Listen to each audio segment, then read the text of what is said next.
Let's Talk Small Business, the real talk, no BS podcast for business owners and entrepreneurs who want to grow and actually enjoy the ride. I'm Mitchell Wilson. Let's get into it. Today, we're talking about something most business owners avoid until it becomes painful. That is HR. So if you're doing between, say, 300,000, 3 million in revenue, chances are you're either overpaying, underprotected, or just spending too much time dealing with admin headaches. So our guest today, Guillermo, Triana, we'll call him Gil for short today, founder and CEO of PEO Marketplace.com. Gil, he's a PEO advisor who helps small and medium-sized businesses compare and select the right professional employer organization, PEO. So if you've ever felt lost in HR, this conversation is for you. Gil, let's talk small business. Let's do it, Mitch. Nice to be here. Man, I couldn't have said it better myself. Nice job. Awesome. Okay, so we better just ask that burning question you mentioned before we got onto this podcast. Everyone asked, what is PEO actually and how it works? Let's just hit off the bat and explain that. Yeah, I mean, that's probably the most common question, I get asked, my team gets asked all the time. Most business owners, when they get to that certain point where, HR starts to, kind of cannibalize a little bit of their kind of main focus, they know what they're looking for, right? Hey, I need a solution for HR and this and the back end, back office admin, maybe something around my benefits, or how can I, something around my payroll, my compliance. They know what they want, but they don't necessarily know what it's called, because it could be called different forms or different words, but one of the words is PEO, which is Professional Employee Organization. And just to make it very, very simple, a PEO is like hiring an outsourced HR department, right? So you as a business don't necessarily have to build out a fully fledged HR that's going to be handling, all of your critical back office functions, right? That, maybe don't necessarily contribute directly to the bottom line, but are critical because you have a business and because you have employees, right? For example, payroll, right? Payroll is like a thankless job, right?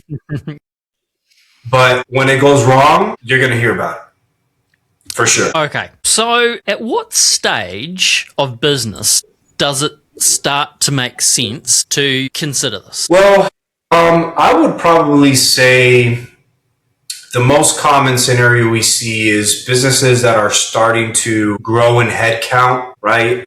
Starting maybe as small as 10 employees, 10 W-2 employees, right? And then going all the way up to, maybe a few hundred employees. It really all depends on the specific situation and if a PEO model makes sense in the first place, right? There's different methods and different ways to kind of handle HR and the back office admin, right? The people management side of the business. PEO will be the first one to tell you is, not a fit for every business, right? So it's important to really do your homework and figure out, hey, do I just need a simple payroll solution for now just to make sure my people get paid and, they don't come breaking down my door asking where the paycheck is? Or do I need something that's more robust because I'm hiring remote employees in different states and I want to make sure we're offering benefits that cover nationwide and compliance that's handled with the nuances of different states? It really depends. So short answer is that it depends. The business owner kind of has to look internally and kind of figure out where the business is going, really what the plan is and, what's important from a back office perspective. Now, you just mentioned before, you said, hey, there's different ways, different structures. Can we have like two different structures that you're sort of thinking in your head just so we get an idea of what that may look like? Yeah. So I'll give you kind of the two ends of the spectrum, right? So most companies, when they're just starting out and they're probably hiring their first few employees, more often than not, just a simple payroll solution from a traditional payroll provider may be a really good fit, right? And nowadays, filing W-2s, 1099s, making sure that all the taxes are filed and remitted on behalf of the business. That's kind of table stakes already in today's business environment. There's really robust technology when it comes to that. Price point for that is, if you look at the whole spectrum, is fairly affordable, especially for that small business that's just looking to get payroll done right. And then you graduate from there, right? All the way up to a PEO. In our industry, PEO is really looked at as like the Cadillac product of the payroll HR services space, just because, the PEO does a lot more than just processing payroll. They actually share in the liability of managing or helping that business manage their employees from an employment perspective. So that's just kind of two ends of the spectrum to kind of start drawing a picture for the audience there. Awesome. And for those listening, like anywhere around the world right now, some of the forms that you're mentioning, they may be called something different in other countries, but there's always going to be something like that relatable. Okay. I will just mention, obviously, Cadillac come from New Zealand. We don't normally have, so the Cadillacs, I do see they have started the Formula One this season though. So looking forward to that. Yeah, that's I saw their car. It's pretty cool. Okay, so we're going to take a couple of steps back now for a second, and I really want to hear about you and your entrepreneur journey, because right now you're sitting here under PEOmarketplace.com. Your business career, where did that start, Gil? Boy, well, so straight out of college, I actually started applying. I didn't really know what I wanted to do. My parents, they're both dentists, right? So initially, I went to school to become a dentist, right? Okay. So yeah, I went, majored in biology, right? And was going through that whole career track. And then right around the second year of college, I'm like, maybe I don't like looking at teeth as much as I thought I did, right? I would volunteer at their dental office, and some of the stuff I saw, I was like, no, this is probably not for me. So anyways, that's when I kind of decided to switch majors, because during my time at working at my parents' dental office, I really leaned towards the business side of the practice. Right? That really intrigued me the most. So I just kind of had a heart-to-heart conversation with my parents. I'm like, hey, listen, I don't think I'm going to be the one in the family to take over the practice or anything like that, so don't hate me. And they were very supportive. And, I made the switch to business major, and I really loved it. I really excelled at that. I got my MBA at Florida International University down here in Miami.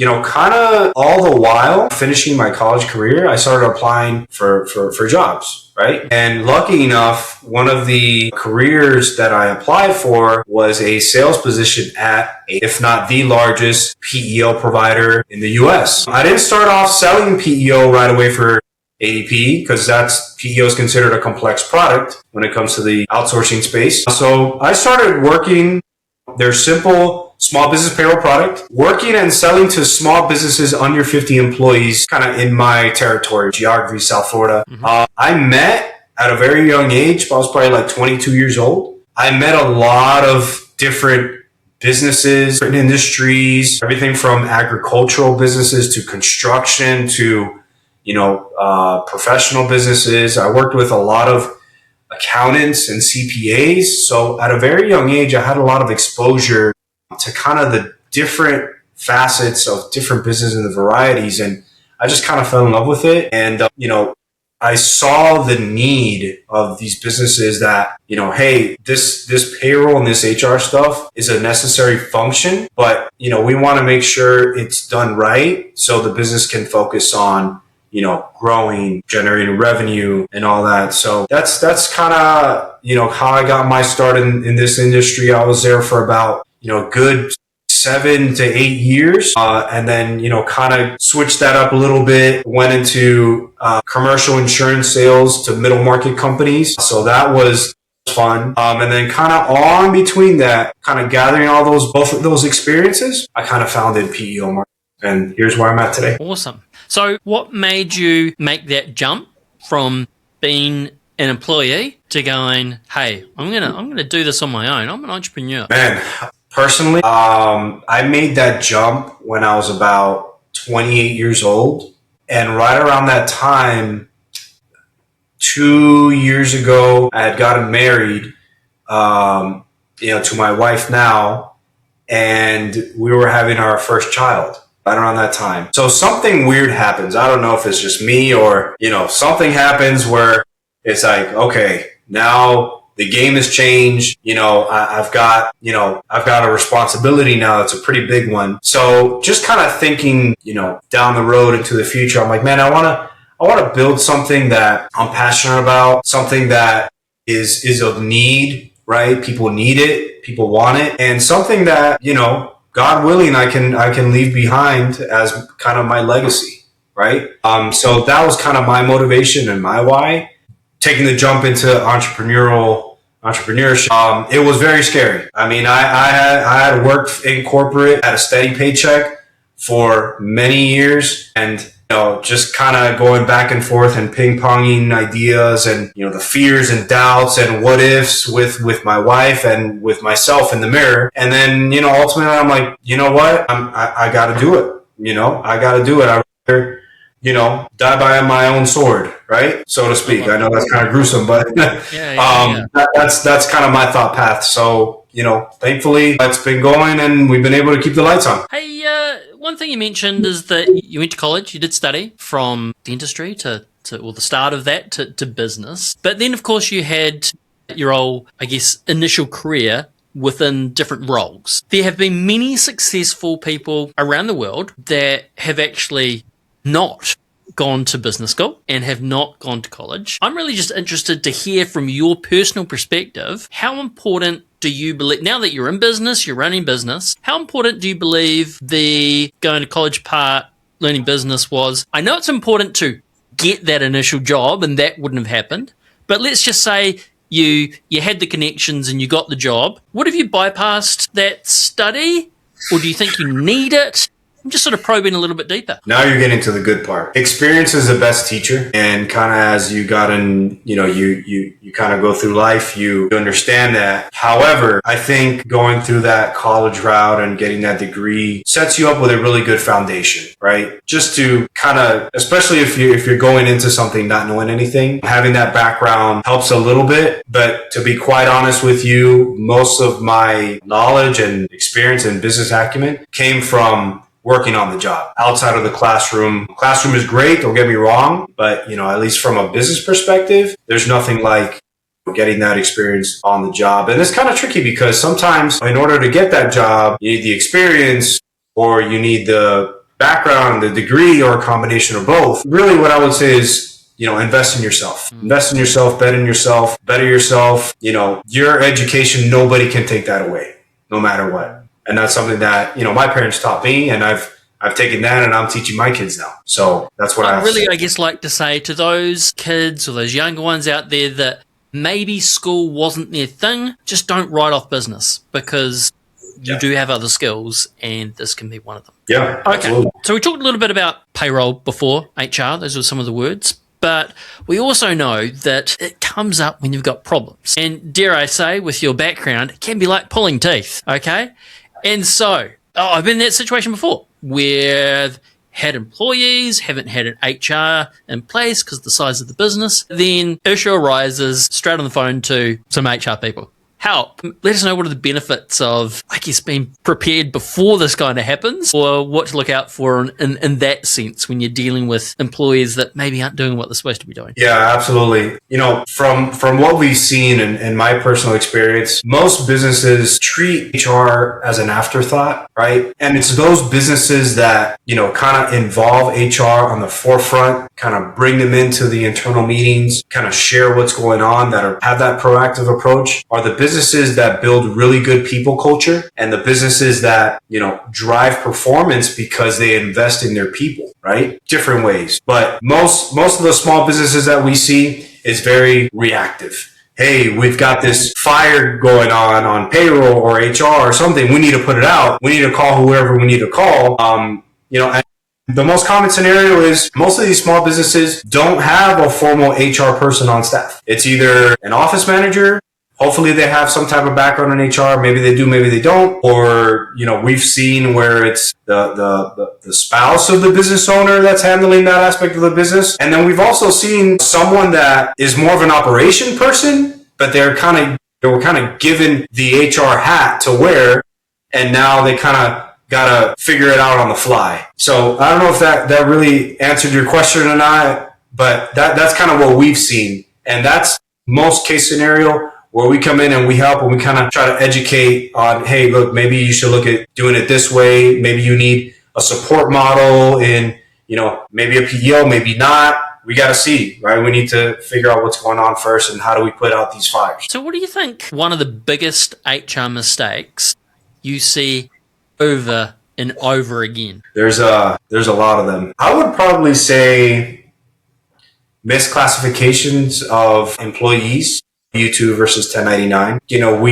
We see it a lot to where, for example, we had a construction client not too long ago, kind of get in trouble because of that. They were, paying everyone on payroll as 1099, right? And their justification was, hey, these guys are just contractors. I pay them. But really, if you looked at it under a microscope, they were telling those contractors when to start and stop work. They were kind of controlling the duties and assigning what you're going to do, what you're not going to do. They basically were contractors. Yeah, it's a really fine line. It's a really gray area. And ultimately they got in trouble. They fixed it. We helped them. And hopefully they walked away learning something. That's one of the most common scenarios we see on that misclassification mix-up. Definitely. I'll tell you what, one of the lessons that I learnt, I guess fairly early on, was I didn't keep on top of holiday pay. And so what that meant, and I didn't even look at these metrics, but what that meant is when I actually looked at the bill, I'm like, holy crap, there's thousands and thousands of dollars sitting there that is a bit of a problem for me at the moment. And that came along when the business was about to sell. I'm like, shit, I should have been on top of that more so. Yeah. And then definitely when you're going to sell, they're looking at every single line item and then some. Absolutely.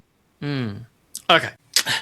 PEO Marketplace. Tell me what that particularly does. Are they coming to you for PEO or you're finding the right PEO for people? Yeah. So we're finding the right PEO for businesses because the gap in the market right now is that there's so many PEO options out there, whether business owners realize it or not, that the challenge becomes figuring out, okay, which PEO fits my specific industry with my type of operations, my employee headcount, and where I do business, right? What states I do business in. So it really becomes a challenge when, and this is what we've heard from a lot of different business owners, is that, hey, all these PEOs sound the same, right? I meet with each of them. They all promise me the moon and the stars. But then, when we really get into the weeds, how do I differentiate? How do I know which one, is a better fit versus another? There's a lot of different nuances between PEOs. No two PEOs are the same. Although they might sound the same, very different when you sit down and you look at it on paper. So, where we come in is we do a full-blown analysis, right? We say we go from find, compare, and implement your ideal PEO. That's kind of our motto, right? So everything from the initial discovery of potential PEO candidates for the business, all the way to actually the financial comparisons of the businesses, right? Because of the PEOs, rather. PEOs, they vary widely as far as pricing is concerned, and there's different line items that make up the bottom line pricing. And if you're not versed in what to look for in a PEO proposal or contract, you could miss things very easily. We've been doing this on my team. I've been doing this for a little while now, and we've seen a lot of different proposals. We have yet to find a proposal that is similar in structure or the same between two PEOs. They're all different, right? They might say the same line items, but worded a little bit differently, found in different areas. So we take all that, we analyze it for them, then we come back to, the business and kind of consult them and coach them through all of this and say, hey, look, based on your criteria, seems like a strong fit candidate. PEO B, maybe not so much because of X, Y, and Z. Ultimately, we're there as an extension of that business to help them make a smart decision when it comes to partnering with a PEO. Okay. So breaking this business back down to you, Gil. First of all, it sounds like, you'd probably be the first step when someone's looking for something. Second of all, you were in this business, you're an entrepreneur. How come you set up a marketplace versus offering these services yourself? Is it one, because you saw a gap in the market, or two, what was? That's a great question. So I saw an opportunity in the market where business owners know that they need this type of help, right? And I know this because there's a lot of traditional employee benefit brokers, for example, that will offer PEO consultations. There's also such a thing called a PEO broker, right? Where all they do is kind of just analyze PEOs for businesses, right? They're very niche into the PEO. Obviously there's overlap between that because of the insurance piece. But really, my thought path was, hey, if I can democratize this process of, making it super easy for the business to find, compare, and implement their ideal PEO, then, that kind of took form in the shape of a marketplace. Where if you think of a marketplace, you have two sides, right? You have a buyer and a seller, and they come together on the marketplace to complete a transaction. So if I can create that roadmap and that platform in order to make both sides complete the transaction very easily with as little risk as possible, then we're going to do that because that's a huge opportunity. So that's when we built that platform, and we didn't just build it just to build it. We actually take our own medicine, right? So we use that platform ourselves to do our work as a PEO broker, right? So we make sure that we use it first to see how it works and make sure we get the results, right? Mm-hmm. And now we're at the point where we can release it to the public, to the small and mid-sized businesses that are looking for a PEO, to use a platform at their disposal, access to all of our PEO data. It does the whole analysis, the whole 9 yards for the business. It actually also directly communicates them with the PEO. So it's not just a platform that spits out numbers. You're actually talking to the PEOs directly as well on the platform. AI, how has it affected, one, your industry, and maybe where do you see it's going? And I guess part two, how has it affected your own business and how you operate? So I believe there's a shift happening in our industry right now where, the way PEO is bought and sold, PEO services bought and sold is changing, just because of the advent of technology and everything that's happening with AI. It's opened the doors to make that entire buying process a little bit more fluid and a little bit faster,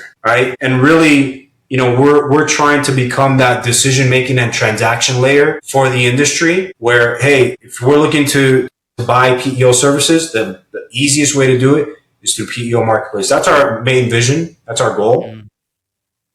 But the industry as a whole, I feel like it's been kind of going this route for a little while because when I think about my time back at ADP had a big initiative that they wanted to push to work with channel partners. And one of those big channel partners that they wanted to work with was brokers, right? Employee benefit brokers, PEO brokers, just because they knew that they were the trusted advisor for the client and they wanted to gain distribution in that channel so they can sell more of their PEO product. Okay. And that started 10 years ago. Nowadays, other PEOs have caught on, and they're competing for broker distribution. I feel like, this is the way the industry is going to continue to go. And I don't think, in my opinion, most of these large PEOs are going to have such a large sales force in the future, right? I'm talking maybe 5-7 years down the road because of the fact that this broker channel is going to be the main way the PEO services are bought and sold. It's really interesting because you mentioned part of your job is to, it's not just the number, like you're comparing what each one does, different proposals. I had to get some private insurance the other day. It was on a motorbike. And I did get a couple of quotes. And for the first time, I took the policies and I put both policies through AI to try and, what is the difference here? Okay. And it actually sort of gave me some good answers that I could understand versus the jargon that was in the policies. From that, I actually went with the more expensive one, believe it or not. There wasn't too much difference between the both, but there was some clear benefits to one. So it was really good. So I guess same kind of thing is starting to happen with all these sort of looking at the nitty gritty things that we don't have time to scan through or fall asleep reading some of these things. Yeah, absolutely. I mean, AI is a huge tool, and now in, first quarter of 2026, it's pretty neat on everything that it can do. Obviously, you and I both know it's only going to keep advancing. I don't think it's going to stop. I don't think it's going to go away. However, we're optimistic, but at the same time, we're also cautious because, we know that nothing in this world is perfect, including AI. So we always try to take those answers with a grain of salt and, do our due diligence and make sure that it's spitting out the right answers, basically. Okay. Coming back to the entrepreneur in you, because, this is really good stuff that we need to understand and can help others. How do you structure your week to stay productive and sane when you're running your business? Okay. Very simple. I like to structure my day in 4-hour blocks, right? Mm-hmm. So the first 4 hours of every day, I am battling, and I want to say I mean PEO Marketplace. Mm-hmm. We are battling irrelevancy, right? What I mean by that is no one knowing we exist, okay? So that's my number one battle every single day, right? Business nowadays compared to even just 10 years ago has changed so much. Everything is, marketing, social media, getting out there, videos. It's a lot that we're on right now. Podcasting, right? Podcasting. There's so many different avenues to get out there, but at the same time, there's a lot of noise going on. So, it's different because you have to be unique. You have to bring something different to the table to kind of cut through all that other noise, right? So that's basically like my first 4 hours of every day. The second 4 hours, I spend time and my team spend time on, basically delivery, meeting with clients, basically doing the things that run the business and grow the business, revenue wise. So that's kind of 8 hours a day. That's 4 and 4. That's basically very generalized what I do. So what would be one system or process or tool maybe that's changed the game from you? This could have been long ago or recently. What do you kind of see it as if you're at your brain? Honestly, one tool that we like to use a lot and, we're not affiliated with or anything like that. It's a cool tool called Marky. It's for marketing. Marky. Okay, yeah. It's been really good for us as far as marketing. Again, it uses AI to kind of help put together social media marketing posts for us, right? We can do a full month of social media marketing posts in about 10 minutes. I like it. And that's just one component. Yeah. I mean, there's we do things to kind of, make it unique and make it us. But really, if someone wanted to do it, they can do it, in 5-10 minutes, really easy. And I'm not affiliated with them, nothing like that. I'm not getting a cut. But that's something that you said. That's the question brought to mind. And I thought, absolutely, this is a cool tool we're using. Awesome. Okay. So coming back to HR then, and I know we're skipping around, but what do you think one's back office metric every owner should know when it comes to HR kind of things? Can you say it one more time? What's a metric that business owners should be looking at when it comes to HR? What should they know? For instance, me the other day, I had no idea how much was outstanding on the holiday pay, for instance. Yeah. Where do you see sort of other metrics that owners should be looking at? Your cost per employee, because that's going to give you a really good indication of, kind of your labor burden for your business, right? So how would you work out your cost per employee? Yeah. So you think about that. You think about, hey, what does my cost per employee look like? Okay. Well, you've got salary, right? It's payroll. You've got taxes on top of that. You've got different insurances, right? Maybe you're offering health insurance. Maybe you're offering, workers' comp insurance.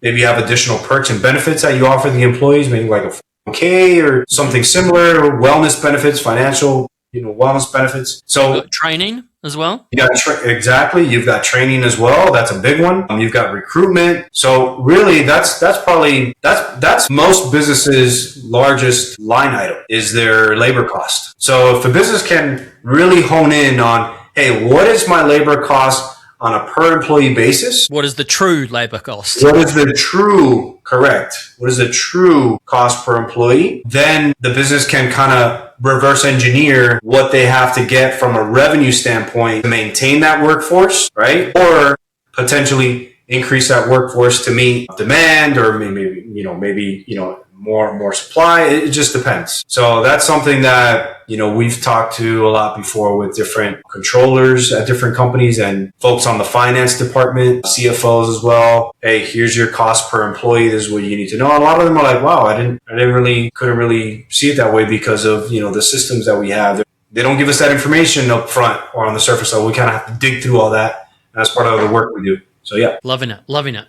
Okay. So for you, as an entrepreneur, as a business owner, being an employee, business owner now, what do you think is your biggest mindset shift as a business owner? GSD. Okay. You know what that means? Shit done. Get shit done. Absolutely. That's probably my number one thing. It matters the way you do it, obviously, because you want to do things ethically, but you just want to GSD, right? And you want to GSD the things that are going to have the highest impact, right? And just kind of prioritize that. So I try to make it very simple for the team. It's like, hey, every day you should have your knockout list 1 through 5. What do you absolutely need to get done, right, today, and list that from priority 1 to 5 and why. And if the why justifies the priority, then you go ahead and you attack it. And make sure by, 6 o'clock when the day's done, it should be done. Gold. I love it. Hey, Gil, this has been incredibly practical. I've fired you some curveballs about your own business, PEOmarketplace.com. But of course, we've learned a lot along the way, PEO, HR. So I love having these conversations that maybe turn what feels complicated into something owners can actually act on. Okay, so thanks for breaking it down today. For listeners who are thinking, hey, they maybe might be overpaying, they don't know where to start, all things HRP, where can they find you? PEOmarketplace.com. Love it. Nice and simple. Look, guys, if you're listening to this episode and you're thinking differently about your business, whether it's sales, systems, or strategy, that is the point, guys. And if you do want help identifying your biggest bottleneck, mapping out your next smart move, you can also book in a free breakthrough session with myself and the Coachbirds team. Look, Gil, thanks again for coming on, helping our listeners turn their back office into an advantage instead of a burden. Look, this has been all the way from pulling teeth to HR with Gil. Look, remember, the strongest small business aren't the ones that are just great at selling. They're disciplined behind the scenes, and that's what this was all about. So, look forward to seeing you again. Cheers, Gil. Thank you, Mitch. Let's talk small business. I appreciate you tuning in. If you got value, hit subscribe, like, or drop a comment. It spreads the word and might just help another legend get their breakthrough.